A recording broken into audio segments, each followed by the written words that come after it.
Alors moi, le 13 novembre, au soir, je devais aller dîner avec Justine. Et finalement, j'y suis pas allée parce que mon père rentrait de voyage ce soir-là. Ça faisait longtemps que je l'avais pas vu.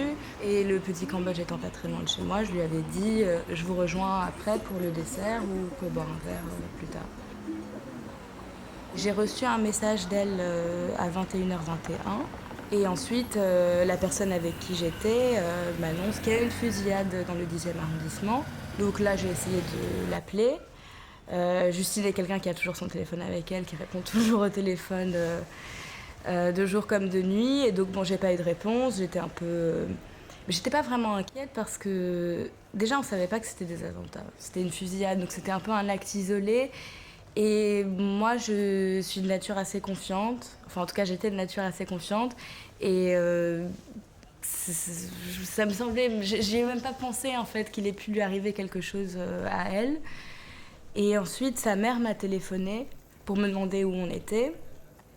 Et j'ai réussi à contacter Amalie, la jeune fille qui dînait avec elle ce soir-là.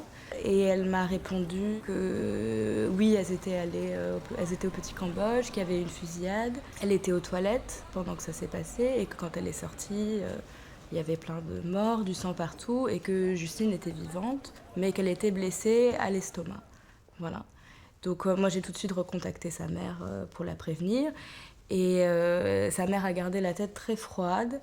Elle a tout de suite commencé à téléphoner aux hôpitaux voilà, pour essayer de la retrouver parce que donc, son amie avait perdu sa trace. Donc on a passé la nuit à chercher Justine. Ses deux frères ont pris la voiture et sont allés dans les hôpitaux, déposer des photos de Justine avec leur numéro de téléphone. Isabelle est restée chez elle, elle a fait ça depuis la maison.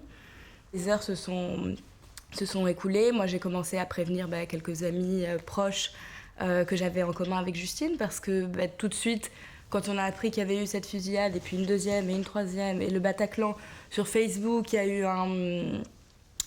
un message qui permettait d'alerter voilà, tout son cercle d'amis qu'on était bien en sécurité, etc. Tout le monde voyait que sur la page de Justine, personne ne l'avait activée. Et Justine, c'était la seule à pas répondre. Et donc, moi, j'étais pas très inquiète parce que je savais qu'elle était blessée. J'étais persuadée qu'on était en train de l'opérer, qu'elle était inconsciente et que le lendemain matin, elle allait dire « Je m'appelle Justine Moulin ». Téléphoner à mes parents et je suis vivante. Et après, on a appris la mort de Justine le lendemain matin. Sa mère l'a appris par l'hôpital de la Pitié-Salpêtrière qui l'a contactée. Et on leur a dit que leur fille était morte, qu'elle avait eu une balle dans le cerveau, qui était passée par l'œil, qu'elle était dans le coma toute la nuit et qu'elle était morte au petit matin. Et donc, tout de suite, Isabelle, donc la maman de Justine, son ex-mari, le père de Justine, et les deux grands frères sont allés à l'hôpital. Isabelle n'a pas souhaité voir le corps, mais ses deux grands frères et son père ont passé plusieurs heures à veiller auprès de Justine. J'ai recontacté Amalie, elle est venue chez moi, elle est venue déjeuner à la maison. On a beaucoup discuté, je lui ai raconté, je lui ai dit qu'à l'estomac, elle avait rien. Amalie, elle m'a dit, mais Clara, je t'assure, moi je l'ai vue, j'avais sa tête entre mes mains, elle avait rien à la tête, j'ai rien vu. Et je lui ai demandé, est-ce qu'elle était de face, est-ce qu'elle était penchée? Elle m'a dit non, elle était comme ça, et elle n'avait rien, rien du tout. Et Amalie, à un moment, enfin elle a passé plusieurs jours à se dire un peu qu'elle était folle, qu'il y avait quelque chose qui clochait dans son histoire et que ce qu'elle était sûre d'avoir vu de ses propres yeux était pas réel. Et elle a passé plusieurs jours comme ça, et on a tous passé plusieurs jours à se dire qu'il y avait un problème quelque part. Et ensuite, c'est seulement le mercredi qu'on a appris que la jeune fille qui était à l'hôpital avec une balle dans le cerveau, c'était pas Justine. Et que Justine était depuis le vendredi soir à l'Institut médico-légal. Et voilà. Et donc on a appris que la jeune fille qui était à l'hôpital, dont on nous a dit que c'était Justine, et c'est la jeune fille sur laquelle les deux frères de Justine ont veillé pendant plusieurs heures. C'était une jeune fille qui s'appelle Lola, qui avait 17 ans et qui est, je crois, la plus jeune victime des attentats. Et il se trouve que cette fille n'était même pas au Petit Cambodge, elle était au Bataclan, donc c'est pas les mêmes lieux, c'est pas non plus les mêmes horaires, parce que le Bataclan, ça s'est passé beaucoup plus tard que la tuerie du 10e arrondissement. Et donc voilà, et donc là le mystère s'est résolu. Donc moi la première personne que j'ai contactée évidemment c'est Amalie pour lui expliquer qu'elle n'était pas folle, qu'elle avait raison. Et c'est vrai que ça a été vraiment horrible. Horrible parce que, enfin moi quand on m'a annoncé la nouvelle, et c'était pareil pour la famille de Justine, j'ai eu l'impression que ça recommençait, que ça allait jamais s'arrêter en fait, qu'on avait appris la mort de Justine, ensuite on avait appris que c'était pas elle, et on se disait mais qu'est-ce qui va se passer ensuite? Je comprends que les hôpitaux ont fait un travail admirable, qu'ils étaient bouleversés par les événements et par la situation, que c'était quelque chose qu'ils n'avaient pas été amenés à gérer auparavant, mais voilà, je comprends pas vraiment pourquoi on n'a pas demandé une confirmation.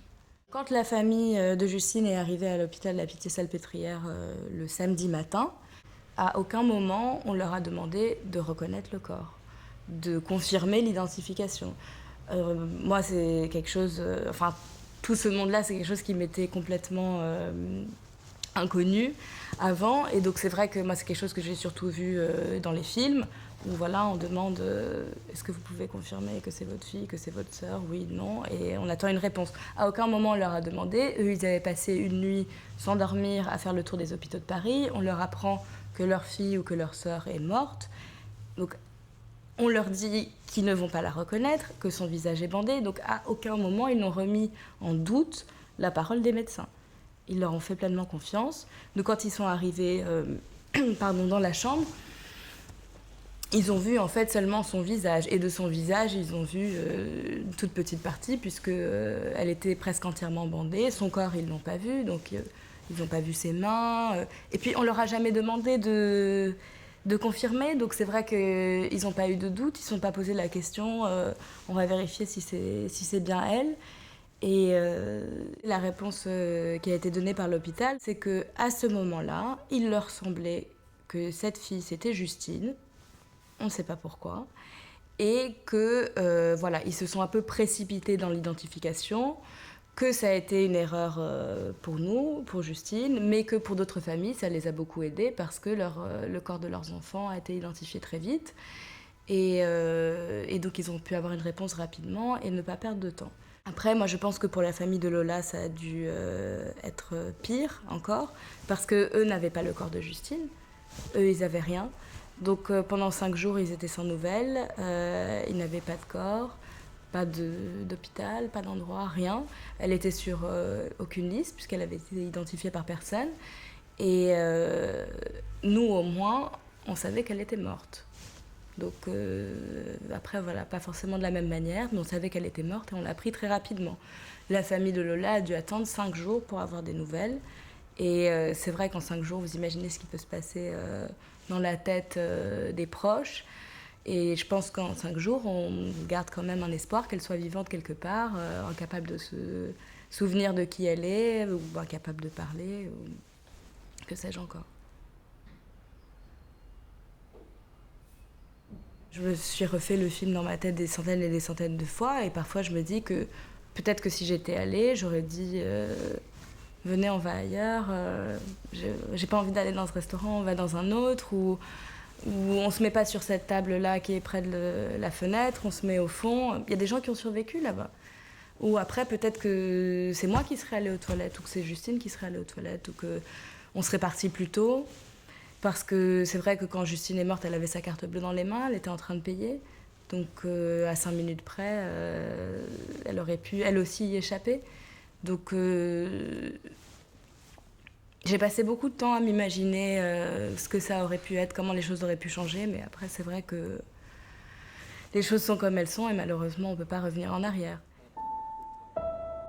J'ai accepté de témoigner parce que Justine c'était mon amie et qu'aujourd'hui, à part prier pour elle et aller fleurir sa tombe, c'est la seule chose que je peux faire. Et s'il y a encore des choses que je peux faire pour elle aujourd'hui, Ça me fait vraiment plaisir et c'est aussi voilà, une manière de dire encore son nom et que les gens ne l'oublient pas et que les gens n'oublient pas qu'il y a eu Justine et il y a eu aussi 129 autres personnes qui sont mortes ce soir-là.